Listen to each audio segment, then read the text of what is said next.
doing, man? I'm not coming. I'm not coming. I'm not coming. You're not coming. That's what she. Wait, what? Wait, stop. No, life lessons. I tell you, this 3-minute life lesson learning curve that Shane has for us every week is, it's good, but it's getting old. What? It's never getting old. No, it's never old. It's never old. People love that. I think that's the best part of the show. And then they look at us and like, okay, well, we we're done. Shane's done. Canadian, by the way. He just does every other week. Yeah, he's every other week. So Chase, what were you saying? What were you saying about Chase Brown? I think we're going to talk about it in the show. I'm sure he'll come up quite a few times, but he's kind of looked like dog shit so far for the Senior Bowl. I mean, the film that I was watching, the recordings that everybody else is taking that I'm not there to enjoy. He's been missing blocks. He's, I think he's been dropping balls. He's not getting open. He's not creating space. He doesn't look good, like at all. He looks very average. Like I don't know, man. I'm not on board. I think he's a little bit overrated. Yeah, I would agree with that. But how's he overrated? Like in rookie drafts, where are you looking at him? End of the second round, mid-second round. So in single quarterback, I'm looking at one right now. Single quarterback, and he's going at the 112. Oof. So who's doing that? I don't want to name the site, but it's I'm sure that's not the only site. I'm sure there's plenty of sites that have him up there, because I have heard a lot of people are actually higher on him than I initially was. I mean, I did think that he was going to stand out a little bit at the Senior Bowl. I thought that not that many other good running backs out there that are actually attending the Senior Bowl. So I thought that maybe he would be able to carve out role for himself, but he has carved out a role. It's just been a role that makes him look like shit. Yeah, I'm looking at one right now that I think was done. I think it was Campus at Canton. I'm not 100% sure, but it was a one quarterback, and they had him like 211. Yeah, that feels more apropos, germane. Oh, I mean, good Lord! I forget. So they have 2 more days of practice in the game Saturday. Yep. Right. All right. So I mean, he could turn it around. Well, whatever. He could have 2 great days of practice and then a really good game, and then I don't think they do much on Friday, so tomorrow will be his last day to like really prove something. Oh shit! Today's Wednesday. Yeah, they got 1 more day of practice. You're right. I'm sorry. I forgot what day it was. What do they do on Fridays? Do they do like pizza? I think Fridays they do a lot more. I think they do a lot more, because I was down there 2 years ago, and I think they do a lot of that's when they do a lot of their team meetings and that kind of stuff, is like meeting with different scouts and coaches and stuff like that. That's fun, man. Right on. Is this the first year that the NFL network has done a Senior Bowl recap every day? It seems like an actual show. Yeah, it seems like it, because they were overly involved. Like they give like little updates here and there, but like Rappaport wasn't there the year I was there. Yeah, they definitely seem like they made it a thing this year. Like I was watching it yesterday at 8 or whatever it came on, or Monday, and I was like, oh, I don't remember this before, because I feel like we're all Has it always been the weekend of the Pro Bowl? I think so. I think it's always in February. I know that. For some reason, I thought it was like after the Super Bowl, and I feel like they moved it to where the Pro Bowl was last year or something like that. And well, the Shrine Bowl is there. The Shrine Bowl is at in Las Vegas. Okay, cool. Yeah, I think you made that up completely. I think I did too. I think it was a dream that I had, and it just magically came to fruition in my mind. But yeah, did you get it confused with the Shrine Bowl? Well, the Shrine Bowl. I just thought the Senior Bowl was later. I just thought the Senior Bowl was after the Super Bowl for some reason. You're not getting it confused with the NFLPA. These guys weren't even good enough to get invited to the second best bowl showcase. Only the seniors, not even the good juniors. Yeah, it's time to kick it off.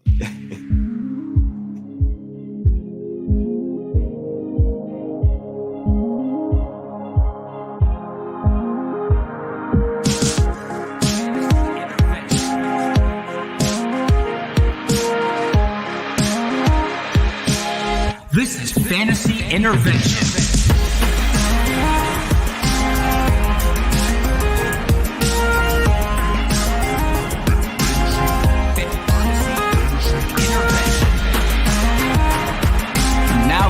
intervene with your fantasy life, Shane Manila, Jacob Sanderson, and Chase Vernon.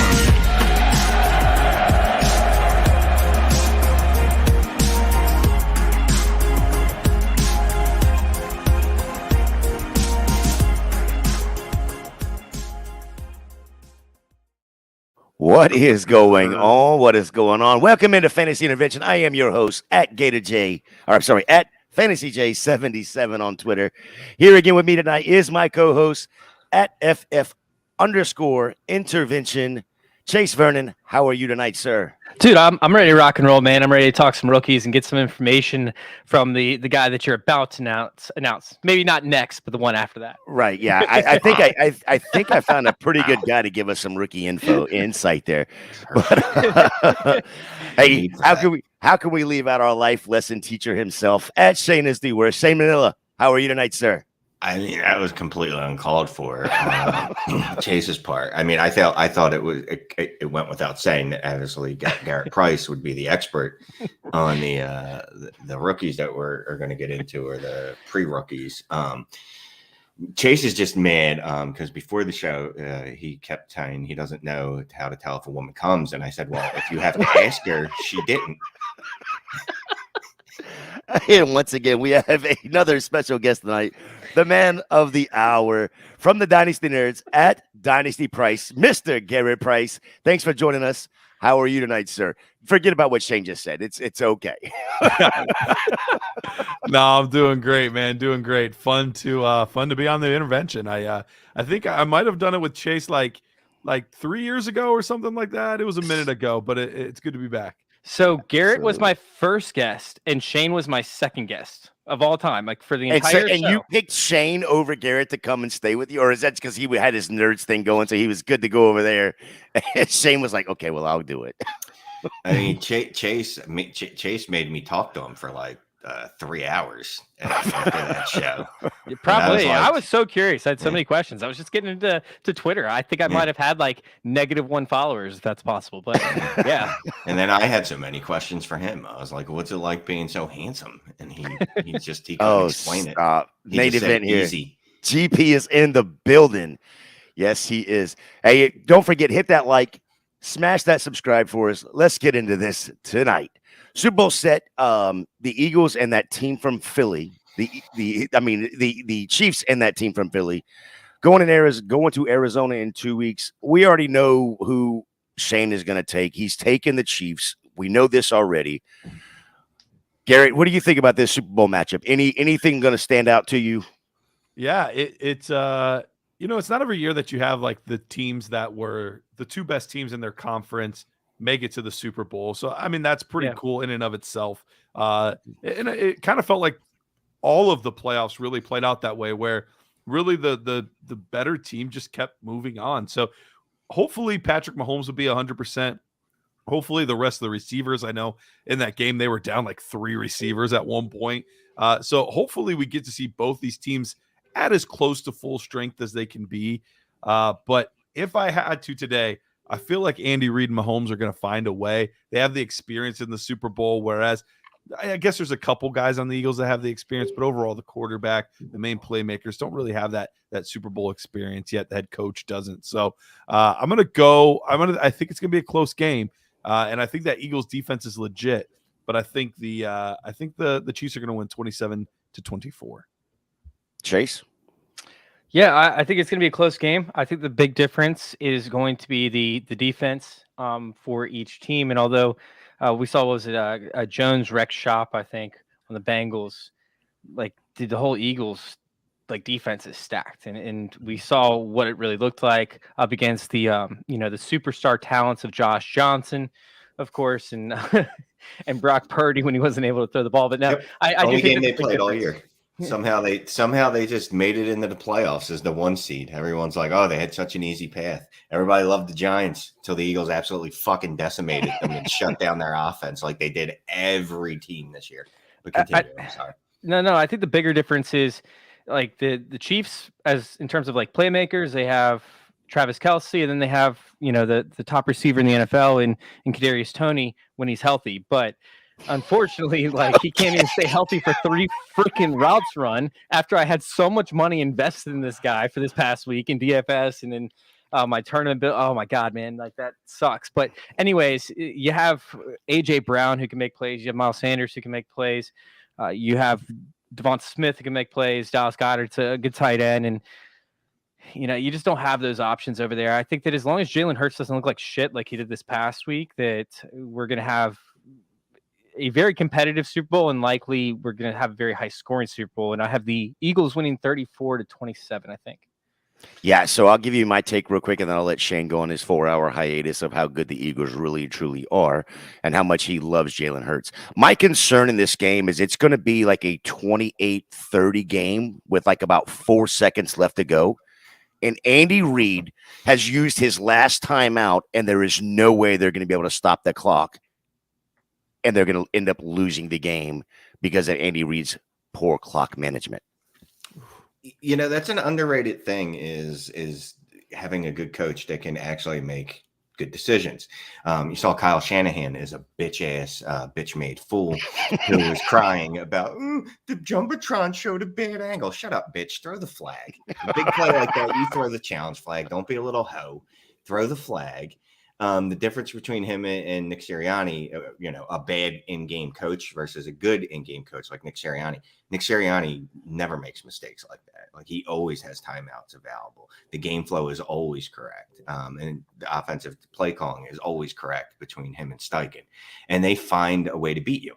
They talk about this all the time on like the Athletic Pod, where basically the Eagles poke at you, right? They go, is this going to work? Is this going to work? No. Okay.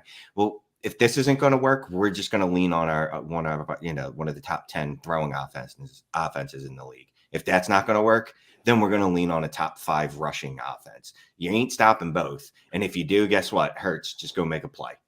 And as great as Mahomes is, that's the only reason the Chiefs aren't a 2-touchdown underdog is because of Mahomes. And that's the only reason they could win is because he's the greatest quarterback that's ever played football. Andy Reid is not a good coach. He's an excellent schemer. He's not a good coach. He's not a good coach. He has shown repeatedly that he can't win in big games. How many Super Bowls does he have? 1. How many championship games has he been to? AFC or NFC? 10. Fuck out of here, dude. He's made 3 Super Bowls. He's won in 2. Wait. The NFC Championship isn't a big game? Like, come on. Like, that's still a big game. No, it's not. Is it? I don't know. Do you think Buffalo from the 90s when they lost 4 straight Super Bowls or whatever, they were big game winners? Big game. When you ascend to a certain level, you have to get over that level. Coach Reid, great guy, I guess. I don't fucking know. Whatever. From all accounts, although his kids are pieces of shit. Let's not bring the kids in. Let's not do the kids. Let's not do that. But I mean, I'm just saying, like, he gets so much praise. He's won 1 Super Bowl with and he's had the greatest quarterback in the history of football for the last 5 years, however long Mahomes has played. Dude, that's like saying a billionaire isn't rich because he doesn't have $10 billion like one person has. Like one person in the entire world has like $10 billion, and this guy has We're talking about levels of excellence, right? So he's a very so I'll say he's good. Let's talk about coach. He's not. Let's talk about other levels of excellence. We got the East-West Shrine game tomorrow night, and then this weekend we have the Senior Bowl. Who is someone to keep an eye on, Shane? Oh, I have no goddamn idea. Oh, okay, awesome. Garrett on. Okay, Garrett. Who are we keeping an eye on? I feel like this is kind of cheating now. I had put out how I am like now. Oh no! See, we're skipping over this. We're not going to do this. You are not going to sit here. Come on, Fantasy Intervention, and plug this guy that you are just now starting to tout. To be fair, you can look at my tweets. You can look back at my tweets, but it was like 2 weeks ago, unfortunately. But I loved Tyjae Spears. I loved his tape, but now he's like getting all the hype on Twitter for his performance at the Senior Bowl, which one does make me feel good. Like it's looking like he's actually doing what I thought he was going to be able to do, but it feels like it's cheating because everybody likes him now. So it's not as big of a deal as it one was. So I'm going to go with Roschon Johnson. He's in a sense the backup running back to Bijan Robinson, but he's got the build, he's got the size, he's got the ability. I'm even hearing rumblings that like he might even be an end of the second round pick. So teams are like really liking what they're seeing out of him. So I think he's another one that's really like got to keep your eye on him. It's going to be a really solid running back class, and not necessarily because of the guys that we always thought. You know, we've seen some guys like Tank Bigsby and Sean Tucker maybe take like a slight dip in value, but we've had some of these other guys really rise in value. So it's going to be really interesting to see once we get to the combine level playing field with all these guys, what things look like. Yeah, You and named the Roshan came in at a beautiful size too. 6 foot, 225. I mean, you look at that size and you're like, oh yeah, he's definitely going to be a player in the league. He's Does the he guy. run too, does he He's the run guy. too upright though? I'm just wondering because every time there's a tall running back, all I can think of is Darren McFadden and All I him can getting think of is injured Brandon all the time. Jacobs. Well, I mean, Brandon Jacobs was soft though the way he ran. Yeah, he was. But yeah, I think same just sort of thing. any tall running back, all I can picture is Darren McFadden, and you're like, dude, why are you so tall? So Roshan Johnson is the reason why I'm actually going out and I'm trying to acquire right now before the hype starts to build. I'm trying to acquire mid to late seconds because I don't think he's going to make his way to the first. But I think if you acquire enough mid to late seconds, first off, you can always move those to trade up and grab a guy. And honestly, like getting like a 201 right now is a hell of a lot more expensive than getting a couple like a 205 and a 206 because the 205 and the 206, those people just want to improve. They want to try and get to the big game. So you're talking about moving assets like a Tyler Lockett and being able to grab like 2 second-round picks that are like mid to late. Like they're just trying to find that one piece. When it comes to like grabbing the 201, typically if the person that has it is the person that ended up in last place in your league, they're just trying to grab depth, and Tyler Lockett doesn't appeal to that. So I can move off of a depreciating asset and acquire two assets that will be increasing in value between now and the time the draft happens. But I can actually go and I can trade those two, the 205 and the 206 for like the 201. And now I can end up taking him if he ends up going that high. But he's the main reason right now that I'm trying to acquire mid-second round picks. Yeah, and like I said earlier, I've got 3 different drafts that I've looked at. 2 of them are from campus to campus. One is a super flex, one's a 1 QB. And Johnson is not in the second round of either of the drafts. So go and inquire in the seconds right now. I think thinking along the lines of he's going to be a second round startup pick is the right thing to do there, Chase. Now I do have a question for Garrett because he broke his hand today, right? So like this is did he? I missed that. I didn't see that. Wait, no, did he? Yeah, Roshan Johnson broke his hand today. Wow. Breaking news. He played through it throughout the break, and then he's still staying at the Senior Bowl to meet for the meetings on Friday, like we talked about. So I am a little bit nervous. Like the tape that he had breaking through the line, he looked like the most dominant running back at the Senior Bowl yesterday, and then today he goes out and breaks his hand. So I think that you brought up him sliding to the late second. If he doesn't crush his interviews, he could be a 3rd round pick pretty easily, if not a 4th round pick. But either way, I mean, landing spot dependent. This is a guy that you want in your roster, similar to what we saw with the increase in Robinson over there for the Commanders team. I mean, This is a guy that could end up seizing a major role. He played behind Keontae Ingram, I think, in his freshman year. And they actually did about equal in terms of like what they were doing. And then Bijan Robinson came to town, and you're not going to end up. I mean, Bijan Robinson is one of a kind. Yeah. So like, you're not going to end up taking snaps away from him, but he still was rushing for like 600, 700 yards per season. And he still saw 14 targets. So, which isn't great, but for a backup running back who has to play behind Bijan Robinson, I mean, that's not terrible. So yeah, and to be clear, when I said second round, I was talking NFL draft. Like there's rumors that he might be second round NFL draft. Yeah. So that could change things. Yeah. So somewhere in that 3rd, 4th RB off the board. Right. Yeah. Then he's going in. If he's going in the second round in the NFL draft, then he's going in the first round. Well, that's what I'm saying. I don't think that he goes in the second round of the NFL draft because the injury to his hand, they can't see all the way through. If he doesn't nail his interviews, I think he could fall, but he might nail his interviews, right? He might do well. It's just tough to see a guy go in the second round when Bijan Robinson also might go in the second round because NFL teams are devaluing running backs so much.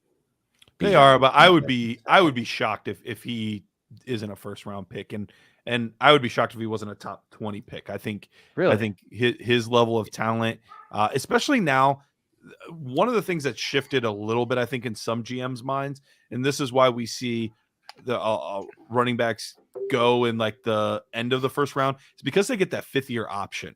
Getting that 5th-year option of the contract, I think, is really big. So I wouldn't be surprised to see him and maybe even Gibbs go in the first round of the NFL draft.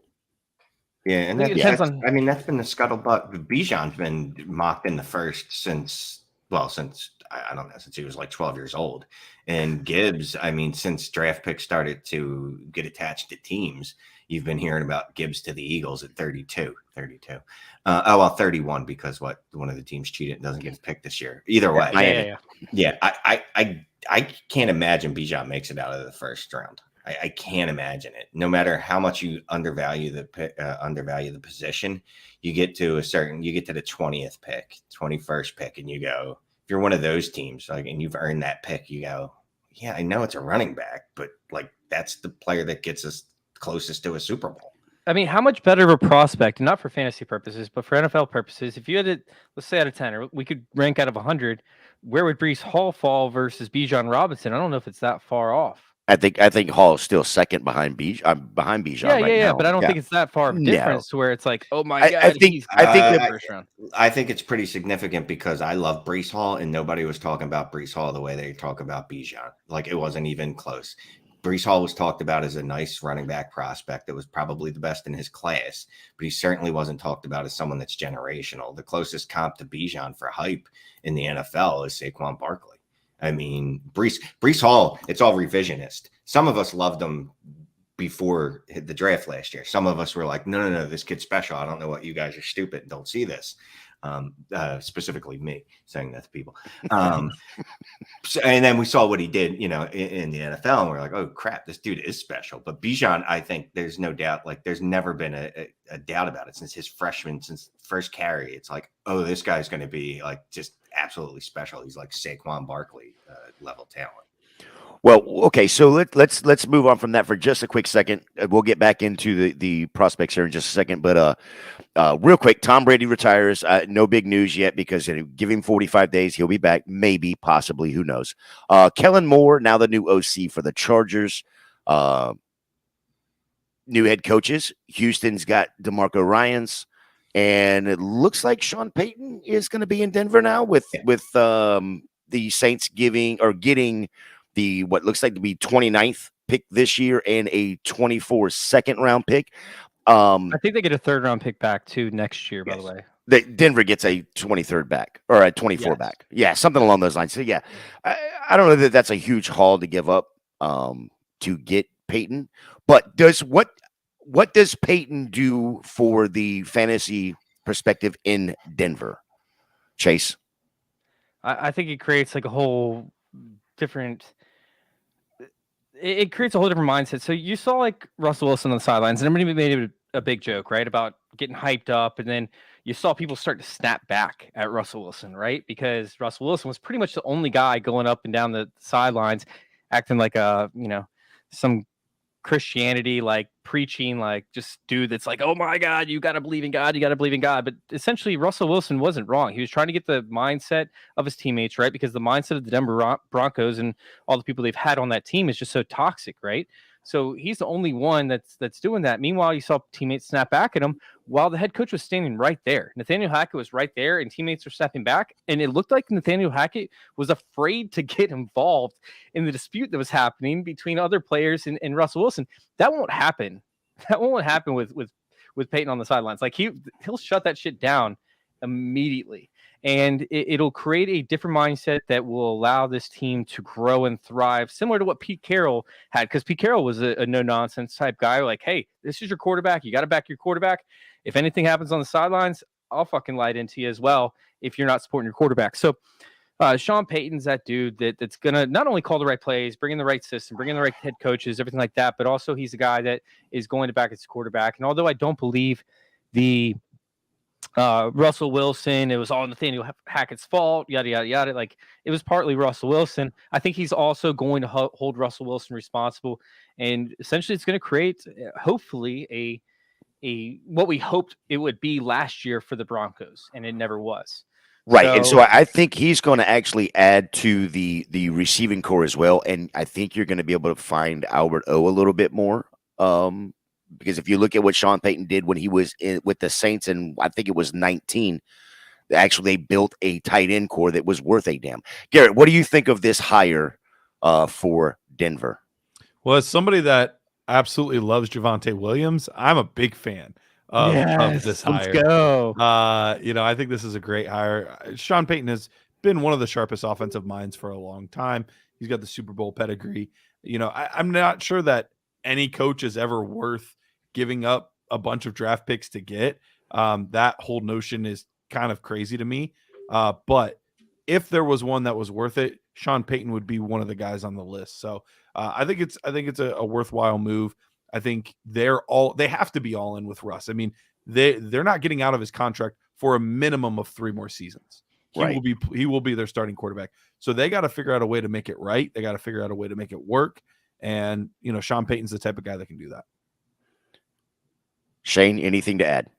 It just presents a nice sell window for Denver Bronco players. Oh man, I'm not. Look, I'm not buying. Well, sure. I know you were, just by what we've talked about in the past, you're not a huge Peyton fan. I don't think I'm you not were a very huge- many I'm just not a Broncos huge- fans either. I'm just not a huge fan of saying like a coach is going to drastically change the outlooks for a fantasy player. Like with Sean McVay, who is the smartest man that's ever lived. Was he a bad coach last year when the Rams offense was absolute horseshit? You know what I mean? So like it's more to me, it's about the players you have, right? I like Jerry Jeudy fine, and I'm giving up, late first this year and 24 first for Jerry Jeudy in dynasty leagues if I can. Not touching Cortland Sutton because he's just bad. The same holds for Russ Wilson. Peyton might make him better, but what's better? I think QB 15 is probably the range of outcomes that we're looking at for Russ, because Russ, it hasn't been good. It's not like Russ was just bad last year. Russ has been bad for a couple years now. And historically, he's bad a half a season, every season, up until the last 2 years when he just decided he was going to be bad the entire season. The one thing, though, that I will say, and it's true, Sean Payton will come in there and tell Russ, like, well, this is our offense. This is what we're running. You need to run this offense. You can't go out there and do whatever it is that you're attempting to do last year. Like, you need to run my offense. So I believe he can make him better. Good is a strong word, but QB 15 isn't awful in Superflex. Like I'd be fine with that if you can get him to QB 15. If you flipped, or if you bought him for a second when he was down bad, then you made out great. If you bought Javonte, who I will say Peyton does know how to use a running back that can catch passes. Thank God someone's there for Javonte. Yes, I'm so excited. I am excited for Javonte. There's a tingling in my loins. I expect that to go well. I mean, he's at Alvin Kamara, so he knows like, oh, wait a minute. So if you have a running back and he's really good as a receiver, we should use him like that. I think that'll be really good for Javonte. But Awesome. I don't know how good Russ can be. Well, and we shall see in 24 when that gets, or 23 when that gets going. So tonight we're going to get into to some of the 23 rookies, some trades that have happened over the last few weeks that I have seen, that I have been sent in a DM. First, a couple quick questions. Just a yes or no from each of you. Is it fair to say that in no matter what format, so one QB Superflex, Bijan is the 101, period, the end, as we sit right now? Yes. Simple yes, simple yes, simple yes. All right, awesome. When you sit down, July 3rd to do your rookie draft, are you drafting for need, or are you drafting best available when you're on the clock at 107, 108, 19, something like that? Chase, real quick. So for me, like I'll take the best available player, and try to move it and try to, like, let's just say it's 2 quarterback league. My second quarterback is somebody that's patchy, right? Like somebody that I'm not real confident in. I'll take the need and I'll try and move other players to patch that hole while I take the best available player, because the chance, or my belief, as long as, I believe strongly in that player and I'm not just listening to what other people say, I believe strongly in that player. it's something that's where like I would see growth with that, and I'll see a bigger return if I'm patient and I wait for that player to grow and develop, and then I'll get a bigger return when I go to trade that player later on. It's tough, but it's Dynasty. You got to have patience. Shane, which way are you going? Which way are you going to build? You're always going best player available. Awesome. You Garrett's doing the same thing. Yeah, you break ties towards need, but I mean, it literally has to be a tie. Yeah. All right, so here's how I want to do this. I'm gonna skip over a couple quick things. Here's how I want to do this. I'll give you the trade with the draft picks, and then I'll give you a few of the players of the drafts that I've watched to kind of give you an idea of, for instance, who's going at 201 or who's going, at 108, kind of a deal. Jay, real quick, go ahead. We have some questions in the chat that I would like to get to. I was going to that. I got this. I got this. I got this. Just so I just want to let them know how it's going to go.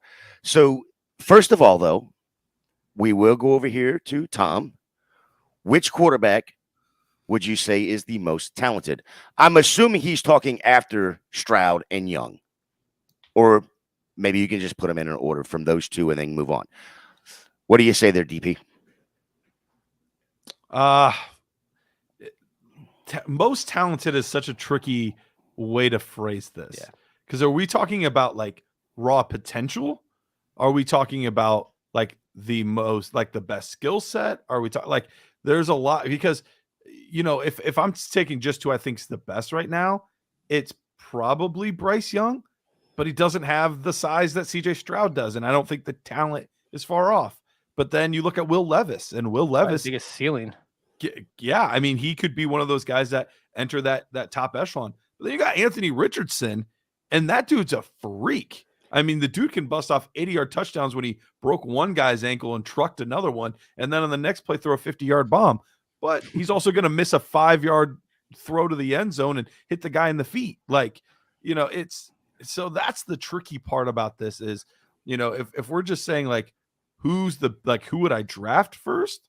It's probably Bryce Young right now, but the ceiling, I mean, I would probably argue that Anthony Richardson for fantasy football purposes, because of the dual threat ability, probably has the most talent, like the most overall talent. Can I ask a question real quick to Garrett? No, let me jump in. I got a better question. Right, I'm going to jump in. No, you jump in. I got a question. You jump in. I want you to jump in. Okay. I want you to come first, and then I'll take care of it later. Wait, what? Sorry, Garrett. So as someone, not me, but as someone that might have drafted Malik Willis at 101 pre-NFL draft in rookie draft. Wait, did you really? Not him. Somebody else said not him. Someone I know by the name of Maine Simonella. Draft. What is the difference between Malik Willis and Anthony Richardson? Why should I buy into Anthony Richardson? Yeah, I still wouldn't advocate to take Anthony Richardson above any of those other guys at this point. So I would still say that you should draft those guys. That being said, the raw skill set for Anthony Richardson is significantly better than Malik Willis. He's a better athlete. He's got a better arm. He did it in a better conference. I mean, like it's basically like, I don't know if you've ever played like 2K, but in NBA 2K you can get VC and you can like level up your player. He's like Malik Willis with a lot more VC. And so there's still a lot of like nuances that need to be fixed and a lot of like coaching up that needs to be done. But I would say as like a raw prospect, he's significantly better than Malik Willis was at this time last year. I think we were just so desperate for a quarterback last year that we elevated him. So with Anthony Richardson, right? Like obviously he's enticing to pick regardless where he lands. And if he lands with the right, I think he's the most landing spot dependent player amongst all the people we've talked about. I honestly feel like Lamar Jackson has almost scared me away though, because long term like dependence on a player like that is somewhat difficult. And I know you can draft him, right? But if he ends up starting to go, like, let's say he lands in the perfect spot, he gains a lot of hype, and all of a sudden, like, he ends up being in a position where he's going in the top 3 for super flex drafts just because of the landing spot. Like, I almost want to fade away that because of the fact that if you trade him, I mean, if you draft him, right, and you don't trade him within the first couple of years, his value almost has completely fallen off. Like right now, Lamar Jackson, his value is about equal to Kyler Murray at best. And if he ends up missing another couple games in the next 2 seasons, like you're dealing with nothing. So my question to you is like, has Lamar Jackson helped or hurt Anthony Richardson's draft stock for dynasty leagues without a landing spot? Yeah, it's done a little bit of both. I think you're right. I do think like people have gotten a little more leery of injuries and the running quarterback, and there's a lot of guys that will say that the running quarterback injury thing is somewhat of a myth, but it does seem to happen more often than we would like to see. All of that being said, what it has come down to for me, and this is coming from a guy that I play college football. So I love digging into the tape. I love scouting these guys. I love doing all this stuff. Like it's truly a joy for me to do. But the quarterback position is so much different than the running back, than the tight end, than the wide receiver. It's so much different, and so much of it is between the ears, and that's something that we just don't have access to. Like we just. Oh, we might have lost him. No, it did this the other night when for he me. was on. Then yeah, landing spot. Go ahead, Garrett. Go ahead. I think he's going to be behind. It lagged a little bit, so go ahead and carry on. Right. I'll mess. So I do want to get back to this other question we have stored. So when Garrett gets back, we'll go to that as well. Are you back, Garrett? Just go ahead and run with it because he's going to be behind. I think when he catches up, his voice is going to come and fade in. So go ahead and run on to the next topic, and we'll bring sorry about that. I don't know what happened. That's perfectly fine. All right, so let's jump into these trades real quick. The first trade that I came across was Drake London and the 201 for Dameon Pierce and the 106. So Shane, going to you first. Which side of this trade are you comfortable with? Which side are you taking? Assuming the 201 is probably something like Sean Tucker, Tank Bigsby's, Zay Flowers, somewhere in that range. Yeah, I'm gonna slam accept on the Drake London side. If this even if Dameon Pierce and say Quentin Johnson, Jordan Addison, JSN at the 106. Yeah, I don't think you're getting at those guys at 106. Just going through. You might get Quentin Johnston, but he scares the living shit out of me. And I want absolutely no parts of drafting him that high. I'll draft him if he's at like 109. So I probably won't be drafting him anywhere. If it's JSN, I'll probably feel a little worse. But you figure at the 106, the 2 top quarterbacks are off the board, the 2 top running backs are off the board, and or the 2 top wide receivers. Drake London had a really good rookie season, excellent target share. It was insane, 10.5 points per game in a just putrid offense. I'll take the London side, and I've been advocating get rid of Pierce since he was named the starter in Houston. I can't start pretending I want him now. He's a late round running back that could get ethered as soon as anything happens to him. Right. I'm in the same boat. I agree completely. Garrett, anything you want to add to that? No. I think it's Drake London easily for me. And in certain classes you have to look at tiers too. And I'm not sure that it's a huge tier difference between 106 and 201. Really? I would say maybe A tier, and that's about it. So like I would much rather Johnston, Addison, JSN, but I don't think it's a huge drop off to the guys that we're talking about at 201. So real quick, since you brought up tiers, and so what are you thinking as far as tier 1? Of course, is probably Bijan by himself. Tier 2, somewhere 2, 3, 4, 5, maybe. Yeah, basically the top 3 quarterbacks and Gibbs. Yeah, that's my tier 2 as well. Right. Yeah. Okay, that's kind of where I was wondering right there. All right, so then let's go back over this question right here. Matt says he has the 101, and he would only trade it for JJ or Chase, which we'll get into this later on as well, because I've got a 101 question, but I know Chase wanted to answer this. Yeah, I brought this one up because somebody offered me the 101 for Jamar Chase. For Justin Jefferson, and I kind of laughed at it. I was like, I know it's Bijan, right? But Bijan's unproven, and we've seen running backs bust in the past just because you know what you have with Justin Jefferson. So I was talking about sending him a counter offer with like a bunch of different assets. But I mean, how far off is this for you guys? Because I feel like it's like, I mean, I'm talking about like I would need the 101 and the 102 for Justin Jefferson, and probably something more, to be honest. But Right, you know, but Matt's saying he has the 101, yeah, and he yeah. would So only trade it for. essentially, I was bringing up this point or bringing up this question because I want to know what the difference is for you guys between Justin Jefferson and the 101. How big is the tier gap? Like, let's just say Matt wants to move up from the 101 and trade it for Justin Jefferson. What would he have to add to make it worth it for you guys? I need at least another first before I seriously considered it. How early of a first? Like, even the 101 and the 102 for me wouldn't be worth it personally. Look, if it's start 11, maybe. If it's start 10, no. If it's start 9, not 9, excuse me, not a chance in hell. I can't see moving off of Jefferson or Chase for a one. I would never move off of them for a singular 101. I don't know. At least another first before I even like considered it. Yeah, I'm in the same boat.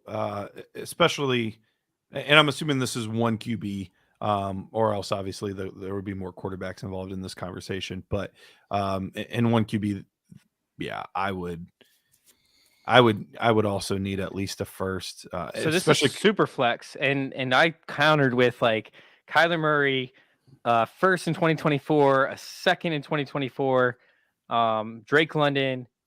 Like it was a haul. It was stupid to For me to put together. Jefferson? But I mean, honestly, like I started feeling like I was undervaluing it because what if Tank Biggs could be bust? What if he ends up with a team like the Steelers don't have an offensive line, and then all of a sudden you're dealing with a guy that is handling the ball 350 times in the first year or two, and then all of a sudden he starts to fall apart. He starts to get hurt, like Najee Harris says. And obviously Najee Harris isn't the talent that Bijan Robinson is. But like honestly, like I feel like Justin Jefferson is just almost unattainable to an extent. in Superflex, I mean, I would trade him for like Mahomes or Yeah. know, those guys. Yeah. Crazy talk, Chase. You're trying to, dude. I would have. It's Chase. You're trying to get Kyler and another first and a second. I would drive to Virginia and smack you with something, bro. Yeah, but stop it. I was just curious what you guys thought the difference, or what the difference in value was for the 101 and Justin Jefferson. But Here's the problem. It's one of those things when you have a player like Justin Jefferson, right? Or even Patrick. Well, Patrick Mahomes, you could actually, it's probably easier to trade than Justin Jefferson because you have a framework of what you need in back, right? You're like, all right, I need another QB1, but it can't be the QB12. Like it's got to be like no lower than T-Law plus a first plus a wide receiver. I could work my brain around that. You can't really put that combination together in your head for one singular wide receiver unless it's like, hey, I'll take AJ Brown in the 101 for Justin Jefferson. There you go. I'll do that. yeah, that okay. Yeah. It's literally got to be the wide receiver 4 and a 101. You know what I mean? And that's a great. high cost to pay. That's great. That's a great way to put it. Right on. All right. So Mike Evans and a 24-second for the 108. I like this. I feel like it's, both sides get a little bit on this, but I feel like that's the perfect get out of Mike Evans, but also get something back with it being a 24-second that you can use later. You're giving up the 108, something like, again, Quentin Johnston, Jordan Addison, a JSN, something along those lines, in a super flex. Garrett, what do you think about the Mike Evans and a 24-second for the 108? Especially with the news of Tom Brady retiring and not knowing what the situation is going to be with Mike Evans. We did see kind of a downtick for Mike Evans this year in production. Didn't have the touchdown numbers that we've grown accustomed to. So if I could just package a second with it to get into the first round for Mike Evans, I think that's a great move. The only way it would even be like questionable for me is if I'm like an absolute legit contender and Mike Evans is like my wide receiver 3. But even still, then like I'll gamble on one of these rookie receivers hitting enough, and then if I'm a championship team, hopefully I have the depth to cover if they don't.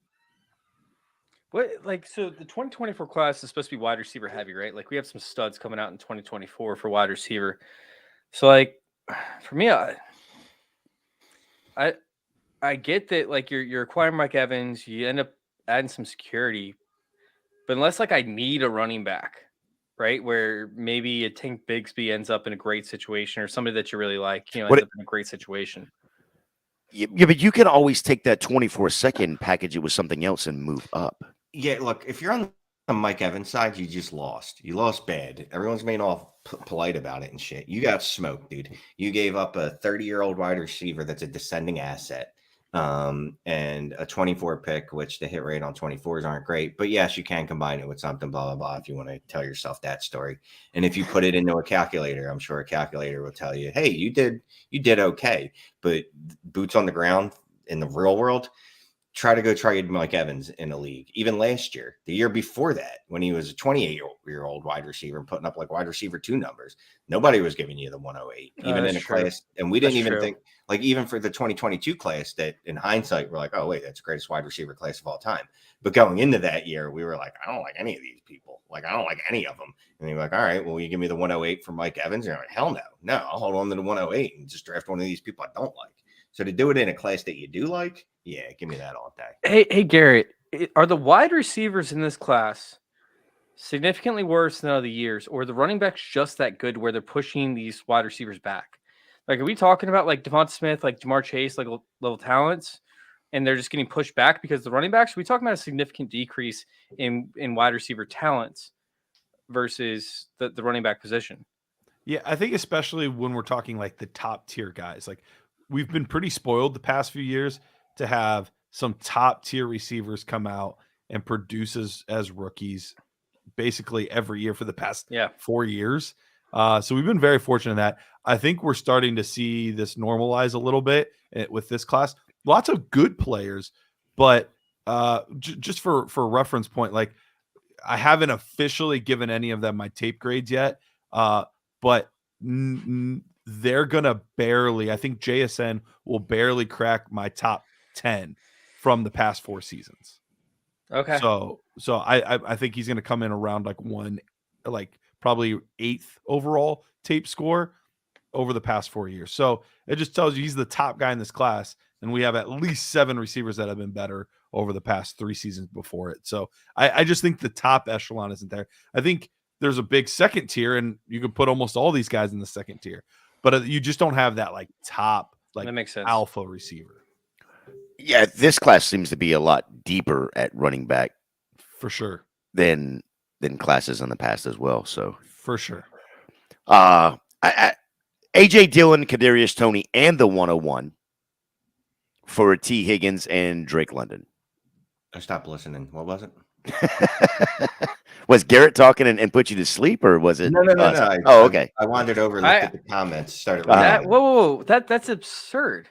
AJ Dillon, Kadarius Toney, and the 101 for T. Higgins and Drake London. You take the 101. Kadarius Toney is the wide receiver 1 probably in 2023, and then you have the 101. So you get Bijan Robinson, who's a top 5 running back. Is the AAF coming back? Oh my god! He's okay. I'll give you Kadarius Toney will be wide receiver 1 for the first 3 plays of 2023. That's about it. T. Higgins, who did okay this year. What did he finish as? Like the wide receiver 2, probably like mid range. If that, did he even finish as a wide receiver 2? Well, he missed some time. So yeah, he missed time. But if you look at his per game, per game is how you look at scoring, per game, right? Yeah, that's what I'm saying. Tell me per game. Yes, that's what I'm saying. Go look at wide receiver 2, right? He's in top 12. I'll go. I'm just guessing. Yeah. What? Is anybody looking it up, or are we all just staring at it? No, I'm looking it up as we speak. That's how I was going to let y'all talk. No way that he finished as a wide receiver 1 this season with the down games that he had. There's no way. What down games? I think you are ridiculous. I think you are preposterous. I think I am just buying time until Jay apparently. Why is it taking so long, Jay? He's using dial up to get to the internet. This feels like it's light, right? It definitely feels like, because you're like, oh, I'm giving up Bijan. But dude, you're getting 2 top 10 dynasty wide receivers. That's hard to pass up for me. Again, unless it's start 9. He's further down the road than I thought he was. Yeah. Nope. That's why I hit the wrong button. He is part of the Cincinnati Bengals. He's wide receiver 12. Yeah. So, So yeah. A wide receiver 1 in a down year. So I'll take the wide receivers. And on a per game basis, now you have a couple guys in there like Michael Thomas, but he ended up being wide receiver 17, according to Fantasy Pros. Oh, okay. All right. I guess I clicked the wrong button. It's okay. It's all right to be wrong all the time. No, he just said wide receiver 17. That means I was right. That means you're wrong. Never wrong. but you said wide receiver 12 after that, so that's where Yeah, you I don't know what. Anyway. I don't know how that happened. It might be standard versus PPR. Either way, it feels like you should be able to get more for Bijan, right? But if anyone had, or let's say the 101, if anyone actually has the 101 in a league and you've actually been able to trade it, please let me know what you've gotten, because I have the 101 in several leagues and I can't find a way to make a deal that seems fair. If your teams didn't suck I so don't bad, you understand. wouldn't have the 101 in so many You're gonna teams. you're gonna miss the 101, right? You're gonna get rid of the 101. You're gonna have a top 5 running back in AJ Dillon, and then you're gonna end up like getting rid of the wide receiver 1 in all of fantasy with Kadarius Toney. This makes no sense to me. All for freaking T. Higgins and Drake London. I don't know what you don't like about T. Higgins. So his worst season was apparently wide receiver 17, allegedly. Drake London.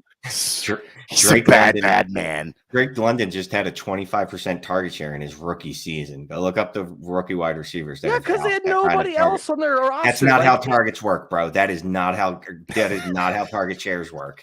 Don't even try that bullshit. Because if it was true, someone like Kadarius Toney could break more than 15% in his useless fucking career. He did break 15% in games played. He saw like 30%. Stop it. Stop. I can't even have in snaps, 30%. Target shares don't matter. You don't earn targets. What? Get out of here. You earn targets when everybody else in your team is fucking horrible. You are, dude. I can't even. I got so many of these I want to go through, and I'm just kick him out. I'm not going to have as much time to get through all of these that I wanted to get through, so I'm going to jump through a couple of them real quick. You have 100. Sorry. No, I don't. It's just a few. Are you here? Chase. This This is is for for you. you. A show sheet when I first started. I'm like, okay, let's keep this under an hour. 3 hours later, I'm still talking to Shane on a freaking podcast. Jax, get a hold of him. Get a hold of that guy. Real quick, Hurts and a 24 second for the 101, 112, and a 24 first. So 2 first, 1 this year, 1 next year. Actually, 3 first, 2 this year, 1 next year. Chase, real quick. Yes, no. Which side? Say it again. Sorry. Hurts and a 24 second for the 101, the 112, and a 24 first. I'll take Hurts. I mean, right, wait, we're talking about Superflex, right? Yeah. So I'll take Hurts. I'll take 2 first-round picks. Okay, that's 3 first-round picks. But anyway, Fields and the 112 for Amon-Ra St. Brown and the 103. Oh, the one. Yeah, no, I'll still take that. So 104, 112, which 112 is whatever, and then 24 first. Yeah, I'll take Hurts. Okay. And then you end up sending back a second. Yeah, that second is probably equivalent to the 112 eventually because the hype's going to build. But yeah, I'll take Hurts. Anybody else disagree with me on that? No, I see Shane's eyes. I can't follow your logic. I don't even know what the trade offer was. Just move on. You've annoyed me. I think I had a stroke. I'm gonna send this one over to Garrett. Fields and the 112 for Amon-Ra St. Brown and the 103. Ooh. That is interesting because you get a good young quarterback back in that, but I still think I'm taking Justin Fields. The dual threat with Fields feels like he's just scratching the surface. I know there's all these rumors swirling, but he's too talented to not be just tearing things up this year.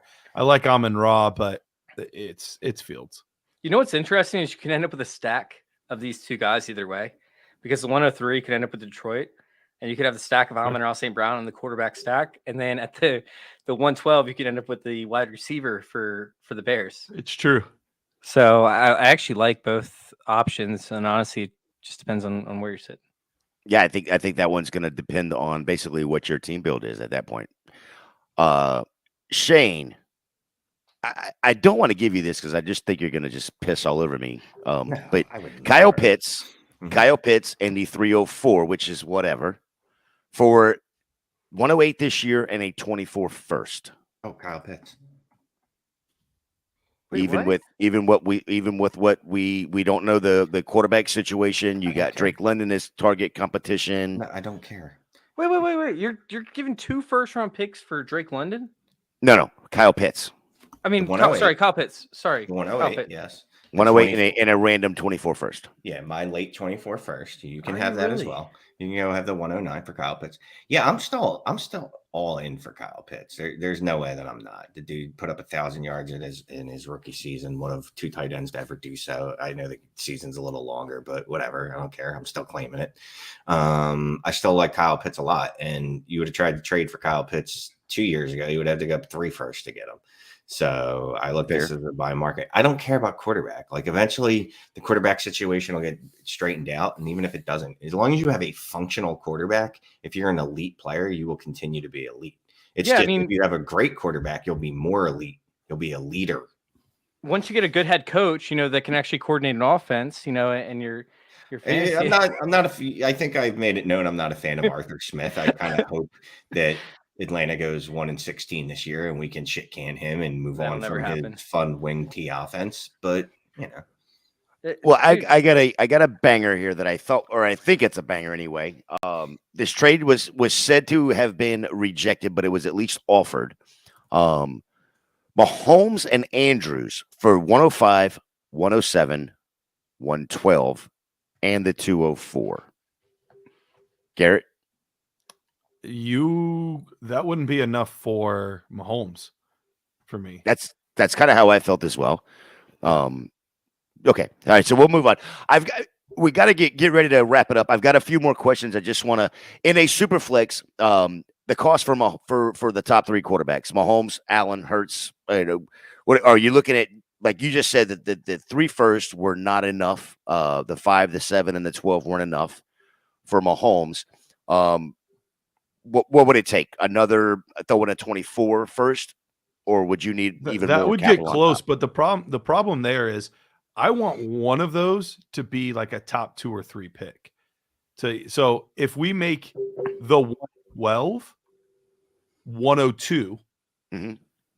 and then you add on a first, then maybe I'll consider. Like I need 4 first, with one of those being a top pick. Is there any team that makes any one of these quarterbacks the 101 over Bijan? And if so, like at what point is like, okay, like I can actually take this quarterback as my quarterback one of the future? one of these teams that is likely to draft him, or just any. Well, okay, so let me ask it this way and see if this is correct, Jay. So let's say Atlanta with Pitts, with London, moves up to the 1 spot and takes CJ Stroud. Yeah, Does CJ like, Stroud is then there become any- the 101 in fantasy compared to then Bijan move back to 102? And or then if whatnot? you're a rebuilding team, so the question ends up like going to like, hey, if you're a rebuilding team and your team is complete trash, say you took over an orphan team, right? That is literally trash, and you have the 101 team, and it's like, okay, I'm not going to win for the next 2 seasons, maybe 3 seasons, because my team is absolute garbage. I have Mahomes, and that's the only player that I have. Is there a quarterback that I actually could like take over as my quarterback 1 to help become that building block of my future, franchise team or my future dynasty team? And if so, like, where does that quarterback actually have to land to be that guy? All right, I think Jay just named it. If Atlanta trades up and gets CJ Stroud, I'm probably going to be giddy as fuck and draft him at 101. Now I'll try to trade back. You know what I mean? I'll try to get to the 102 and let someone else make that decision, and then go, all right, well, maybe I do have to take the Bijan here, but more likely they'll take Bijan. So Stroud in Atlanta. Garrett, what about you, man? Yeah, I was gonna say, well, is it Stroud in Atlanta or is it Stroud in Indy as well? Indy wouldn't do that quite as much for me. Okay. I do like. I mean, any of these quarterbacks going to Atlanta would be very interesting. But especially Stroud or Young. The problem for me is, and I'm usually a very big proponent of taking quarterbacks 101, 102, 103, like taking all the quarterbacks early. But the rule for me that overrides this is if I have a top 5 pick, top 6 pick, I can't miss. Like that sets you back so far if you miss. And I think Bijan is the closest thing. And there's still room for error. I mean, anybody could miss, but he's the closest thing I've seen in a long time to a can't miss prospect. So I think I would still be going Bijan there, regardless of what quarterback goes where. But the question is like, so if you have Patrick Mahomes, right, Mhm. or some other elite level prospect, maybe a Josh Allen, and you just need to build on depth, and you can end up trading that guy away to get the 1-on-1 plus a ton of value there. Like, would there be a quarterback with the landing spot, which you just mentioned, and then on top of that, what would you also ask to get a guy or to end up acquiring a player with the 1-on-1, or would you end up having to essentially, if he did end up in the perfect landing spot, give more plus 1-on-1, which I don't think is the case. I don't know that I'm fully understanding the question, but I'll do my what best. else could you get? What else could you get I don't back? understand Sorry, the question. I apologize. I'm not going to. What else? In addition, what else could you get for that 101 plus like a for Josh Allen? Sorry, for Josh Allen, you get the 101 plus you get more. What else could you get for that player that could help out your team in a rebuilding phase? I would want it. I'm trying to get Josh Allen. No, you're giving Josh Allen a Patrick Mahomes or one of those elite. Got it. Okay. So in that scenario, if we're saying like it's the best possible case of the 101 and I have it, or I could get it in the trade, even with the 101, I'm in a perfect world. I'm wanting a top 12 receiver that's still fairly young because it's a rebuild. And I'm wanting another legitimate first round pick. So I'm wanting a wide receiver that's probably worth 2 firsts. I have the one, I'd be getting the 101 and then also like 107, 108. That would be the ideal rebuild for me if I'm giving up one of those quarterbacks. But honestly, it would be hard for me to give up one of those quarterbacks in a rebuild just because they're going to be around for so long still. So that's the tricky part, is like somebody would have to overpay for me to really consider it. There you go. Sorry for making that confusing, but that's exactly the answer I was looking for. Gotcha. That was actually one of my next questions as well, but that answers that question as well. So with that note, we'll go ahead and get out of here. Shane, tell the good people where they can find you and what do you got going on this offseason? Dynasty Trades HQ, Dynasty Trades in 5 on YouTube every Tuesday. It's as the kids say, it's turned up. It's good times. I'm writing the Dynasty Fantasy Football mailbag for DLF every week, and outside of that, just that's it. Chase. Oh, you guys can find me over there at Trophy Smack. We're gonna be doing some big things here very soon.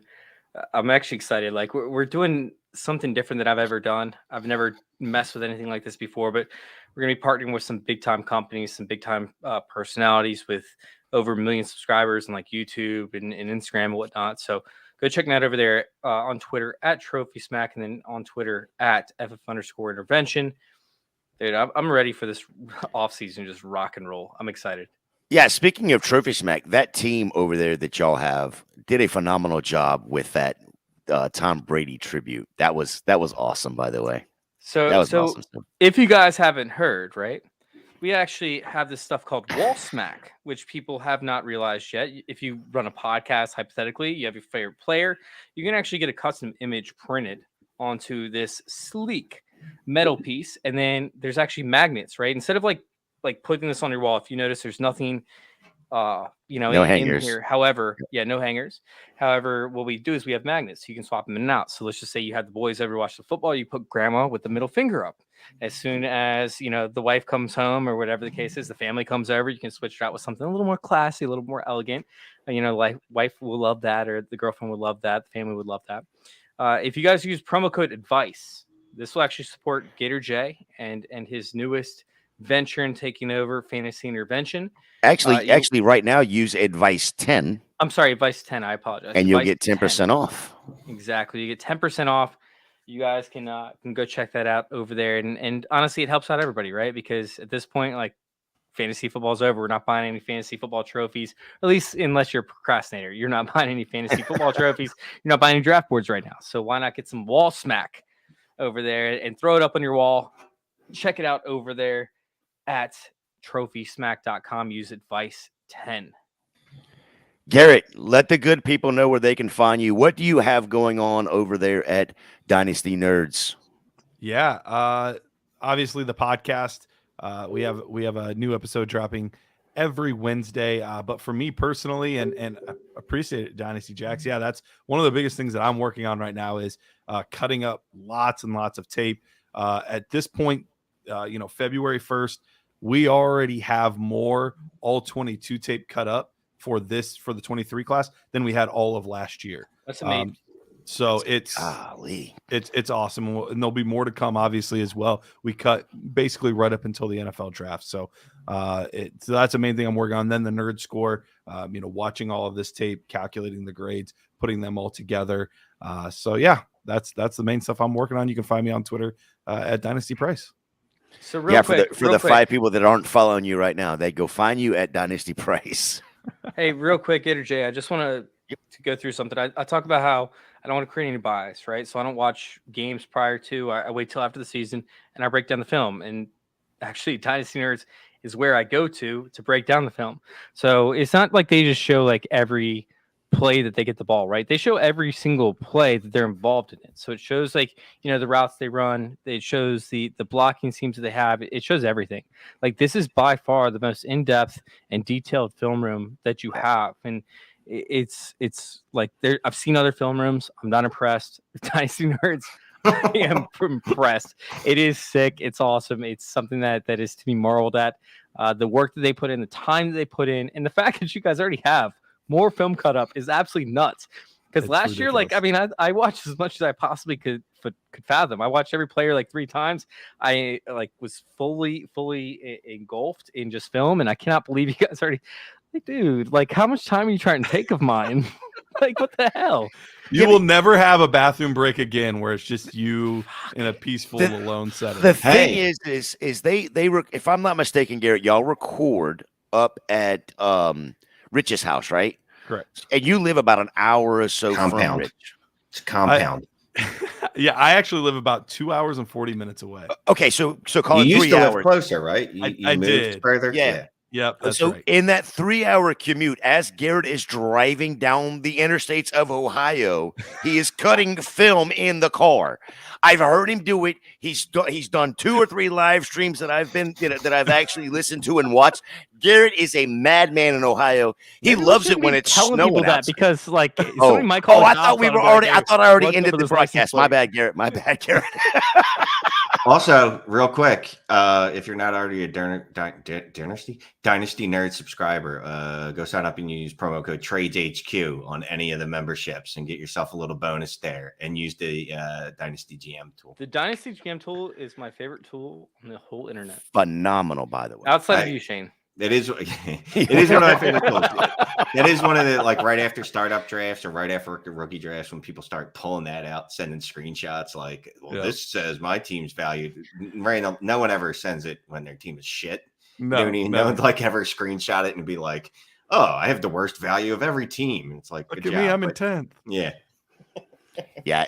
And that also, when you jump in, like Shane said, you go in there and sign up for the Dynasty Nerds, become our Nerd Herd member, get you into their Discord with umpteen number of channels, and y'all, there is so much going on over there. They got a Facebook page for old people too. It's true. Do they really? Okay. Well, I haven't been invited to that, so people. I'm not old yet. Yeah. We got like 20,000 people in there, and if you dare ask a redraft question, they like pitchforks. Come on, it's bad. Well, fellas, it was awesome. It was fun. Chase, Shane, thank you. Garrett, thank you for joining us. Absolutely. Hey, real quick, Gator, do we already have a game plan for next week as to what we're going to be talking about, man? No, because next week we have Jeff Lambert coming on. Oh, shit. Yeah, so it looks like we're going to be able to bash the 49ers a little bit. Chase will get the, rub it in a little bit, that kind of thing. We'll Sounds like fun. probably talk a little bit of Super Bowl stuff since we're getting into it. But yeah, I mean, you know me. I'll find out by Friday. Yeah, it'll be fun. Hey, make sure you guys go follow us over there on YouTube, youtube.com/fantasy intervention. Once again, that's youtube.com/fantasy intervention.